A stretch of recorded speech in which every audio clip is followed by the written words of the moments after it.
Hello everyone, welcome to my Barilla SpA case study presentation. There will be two sessions in my presentation. First is about case study analysis. Then the second session, I will apply this case study to a small New Zealand company. For each session, I will cover three parts around the just-in-time, because I think just-in-time is the core idea in the case study. And just-in-time is very easy to be understood. However, it's not easy to be operated in the project. So three parts will be covered: process, people, and management. First, let's look at about the case study. Barilla applied the just-in-time in their supply chain management, and it is successful in some perspectives. For example, they lower down the stock level and they provide more effective supply chain management. However, there's still a lot of problems we can see from the case study. First, about people. I don't think Barilla have very good communication with employees. Employees don't know the value, the meaning about the just-in-time. They care about their benefits and their bonus was impacted. So not all the staff is participating in this project. It makes the whole project more difficult for the operation. Second is about process. Just-in-time is not isolated. It should be developed with other uh, quality management tools, like the total quality management tools like Lean or the Six Sigma, something like that. Because the supply chain is not just the supply chain in a company. There's some other departments like sales, marketing, or human resources, some other departments. And some process will be impacted just due to the just-in-time in the supply chain management.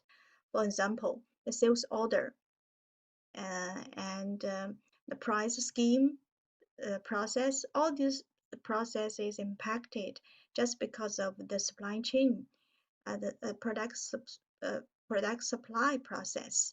So I think there will be some other process improvement tools applied for other process that will make the whole project more successful.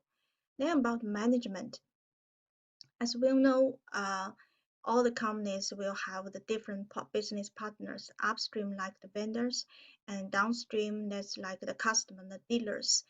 And I don't think Barilla has good backup plan to ensure the just-in-time operation success.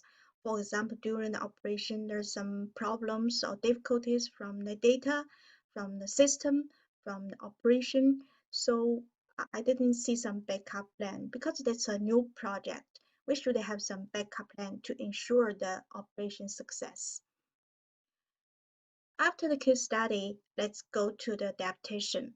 I will adapt this case study to a small New Zealand company that's Pacific Alpacas. Pacific Alpacas is a producer with alpaca fiber from New Zealand. In the beginning, they just provided the fiber to the manufacturer. They collected the fiber from the vendor. And from 2015, it started to develop its own business for the retailing business. However, there are some key issues in their business operation. The first, the manufacture from the factory is lead time is very long. It's about 2 or 3 months. So the dealer has to wait a long time for the order. Then that's why the distributor has very high stock. They have to build a high stock to avoid the out of stock. It's about 3 or 4 months stock. It's a lot of money for the stock cost. Uh, for Pacific Alpaca, I would recommend it employ the just-in-time for their supply chain management. First, from the people, I will recommend them to have some consultant or some professionals to do the training for their management and also the employees to let their staff understand and have at least essential knowledge about the just-in-time, and then to ensure they can participate in the just-in-time process. Also, the management has to take part in all the parts of the project. For example, the meeting, the follow-up, to encourage the staff to achieve the target.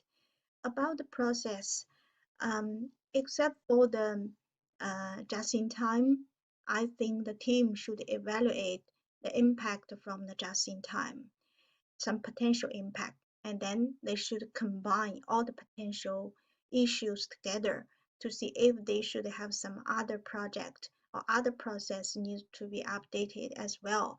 Otherwise, it will be impacted from other process. For example, we have mentioned in the case study the sales order process or the price promotion process, something like that. And finally, and the management is about the vendor and the customer management. They have the vendor, the fiber provider, and also the customer, their dealers. They have to manage them to have enough communication for their just-in-time scheme, make them understand and to achieve, to have their cooperation. Finally, in conclusion, I think the execution is the key. In most of the times, we know we have many ideas, a lot of ideas, but it's not easy to make every idea to be executed in perfect.